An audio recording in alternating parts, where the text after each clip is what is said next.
Hello dear, नमस्कार। एक बार फिर से आप सबका स्वागत है। आज हम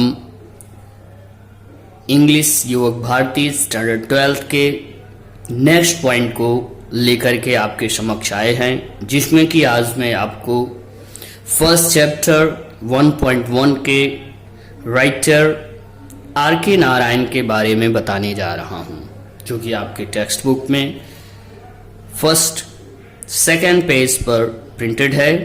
मैं उस फीचर्स को, उन पॉइंट्स को डिक्टेट कर रहा हूं। So all of you open your text book and read it with me. Okay, let's start. R K Narayan, already you are seeing there in board letter there is written R.K. Narayan and after that 1906 to 2001। मैं आपको बताना चाहता हूं कि are K Narayan का पूरा नाम है राशीपुरम Krishnaswami Iyer Narayan Swami.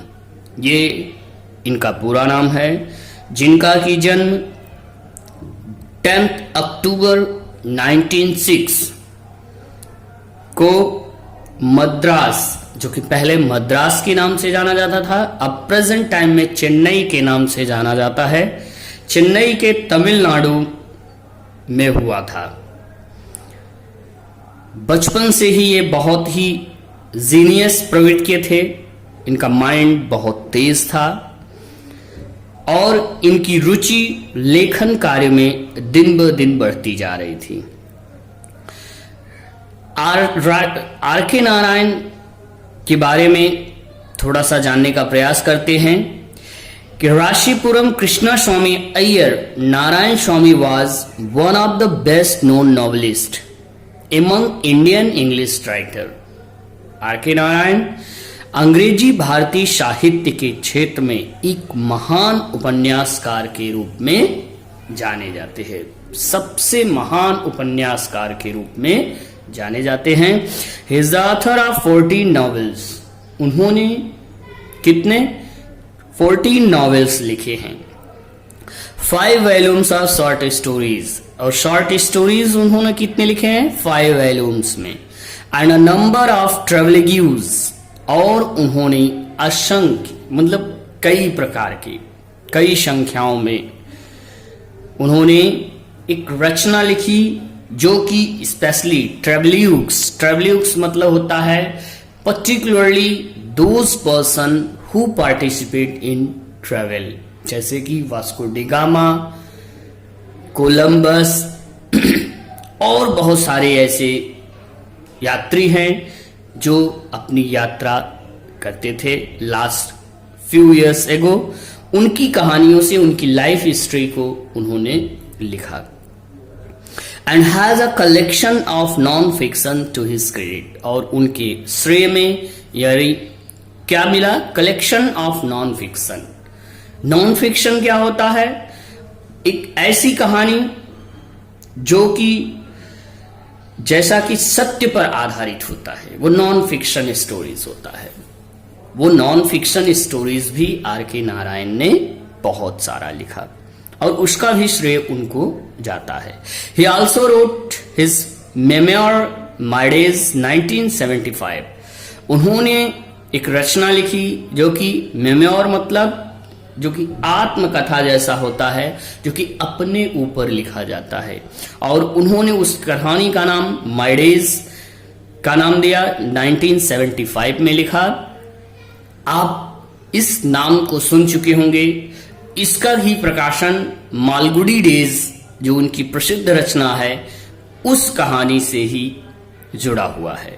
Narayan created the imaginary town of Malgudi, और मालगुडी डेज जो उनकी कहानी है, ये मालगुडी वर्ड जो है वो उनकी एक काल्पनिक रचना, मीन्स काल्पनिक शहर का या क्षेत्र का नाम है, जिसको कि आर के नारायण ने अपने मन में इस नाम को क्रिएट किया, कि मतलब स्वयं एक अपनों का शहर बनाया, और उसका नाम उन्होंने क्या दिया, Malgudi.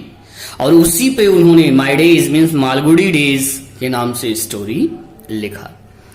Where realistic characters in a typically Indian setting lived amid unpredictable events. That जबकि रियलिस्टिक कैरेक्टर्स वास्तविक चरित्र का उन्होंने भारतीय वास्तविक चरित्र का उन्होंने उसमें वर्णन किया जो कि भारतीय क्षेत्र में रहते थे और कैसी चीज किस दशा में रहते थे एमिड अनप्रिडिक्टेबल इवेंट्स। एमिड मतलब जो कि उनके चारों तरफ विद्यमान सिचुएशंस थी और कौन सी सिचुएशन कौन सी घटनाएं इवेंट्स जो उनके समक्ष घटित होती थी लेकिन उसका अंदाजा उनको नहीं रहता था, अनप्रिडिक्टेबल रहता था। His stories are grounded in compassionate humanism and celebrated the humor and energy of ordinary life. उनकी कहानियों में चारों तरफ से क्या चीजें विद्यमान थी? उनकी कहानियों में चारों तरफ से स्पेशली ये विद्यमान था कि भारतीय क्षेत्र जो था अर्थात उनकी कहानियों में जो ग्राउंड बनाते थे वो कैसा था? कंपैशनेट था। कंपैशनेट मतलब एक दया की भावना से भरा हुआ था उनकी कहानियां, दयालुता से, ह्यूमनिज्म मानवतावादियों से, एंड सेलिब्रेटेड द ह्यूमर और वो मनोरंजन का आनंद लेते थे, सेलिब्रेट करते थे, and energy of ordinary life और ऊर्जा का। अब किसका? एक सामान्य जीवन जीने वाले व्यक्ति का।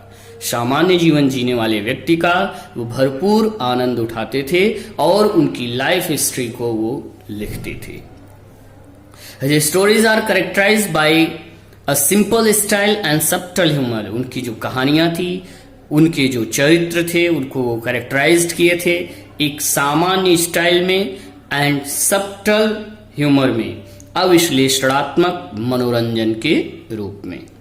नारायण वाज, नेक्स्ट पैराग्राफ पे देखिए, Narayan was introduce to American readers. Narayan को अमेरिकन रीडर्स के रूप में इंट्रोड्यूस किया गया, परिचय दिया गया इन 1952 1952 में by the Michigan State University Press. और किसने उनको यह उपाधि दी? कि मिचिगन स्टेट यूनिवर्सिटी प्रेस ने। दीज इंक्लूड्स, उन सब में उन्होंने समाहित किया था Swami and friends, bachelor of arts 1937, the dark room 1938 and astrologers and others stories 1947। जो कहानी हम आप पढ़ने जा रहे हैं एंड एस्ट्रोलॉजर्स डे, वास्तव में ये कहानी 1947 में लिखी गई और इस कहानी के दौरान अन्य रचनाओं को भी आर के नारायण ने लिखा। मिस्टर संपत 1949 में, द फाइनेंशियल एक्सपर्ट 1954 में, वेटिंग फॉर द महात्मा 1955 में, द गाइड 1958 में एंड मेनी अदर बुक्स और अन्य पुस्तकों को। द गाइड बहुत ही उम्दा कहानी है, बहुत ही इंटरेस्टेड कहानी है, इसको आप जरूर पढ़िएगा। और मैं आपको एक इजी वे बता रहा हूं कि देवानंद की जानी मानी फिल्म द गाइड भी इसी रचना पर आधारित है। अगर आप वह मूवी भी देखते हो तो आर के नारायण की यह कहानी आपको पूर्ण रूपेण समझ में आ जाएगा। नेक्स्ट पैराग्राफ, हिज नॉवेल, उनके उपन्यास में द गाइड, यह एक उपन्यास है। ऊन हिम द साहित्य अकेडमी अवार्ड इन 1961, उनको साहित्य अकेडमी अवार्ड 1961 में प्रोवाइड किया था। The most converted literary human, और उनको सबसे ज्यादा दृढ़ इच्छा वाले साहित्य और का सम्मान मिला, सम्मान मिला भारत में। His writing is distinguished by humour and offending irony, और उनकी जो रचनाएं थी वह मनोरंजन से और अनऑफेंडिंग आयरनी, कहने का मतलब छतविहीन, बिना किसी नुकसान के या बिना किसी प्रॉब्लम के मनोरंजन और कौशल्य से भरी हुई थी। अ यूनिक आइडियन इंडियननेस, उनको एक अद्वितीय भारतीयता का और सिंप्लिसिटी, सज्जनता का, विच इज इटरली चार्मिंग, जो कि बहुत ही आकर्षक और ऑथेंटिक था, मीन्स सही ढंग से नकल न कर पाने की तरह। मतलब कहने का मतलब ऑथेंटिक वे में, जैसे किसी की वो चीटिंग नहीं किए थे, नकल नहीं किए थे और उन्होंने उसको अपने वेश पर रचनाएं लिखे थे। इसके बाद नारायण टिपिकली पोर्ट्रेज, नारायण ने typically portrays the peculiarities of human relationship. Narayan ने अपनी रचनाओं में उन्होंने स्पेशली ढंग से एक अपने उस कला साहित्य का काम किए हैं। किस रूप में? एक अद्भुत आदत के रूप में, अद्भुत रूप में, जो कि मानव के संबंधों से, मनोरंजन से जुड़ा हुआ था। ऑफ इंडियन डेली लाइफ, जो भारतीयों का प्रतिदिन का दिनचर्या था, अर्थात उनकी रचनाएं मानव की प्रतिदिन की दिनचर्या से जुड़ी हुई थी। Last line, his style is graceful, उनकी स्टाइल जो थी वो बहुत ही ग्रेसफुल थी। Marked by the genial humour, जो कि किस रूप में चिन्हित किया गया था? जीनियल ह्यूमर मतलब एक मित्रतापूर्ण मनोरंजन के रूप में, एक एलिगेंस के रूप में, आचारपूर्ण प्रदर्शन के रूप में, एंड सिंप्लिसिटी और सामान्यता के रूप में किया गया था।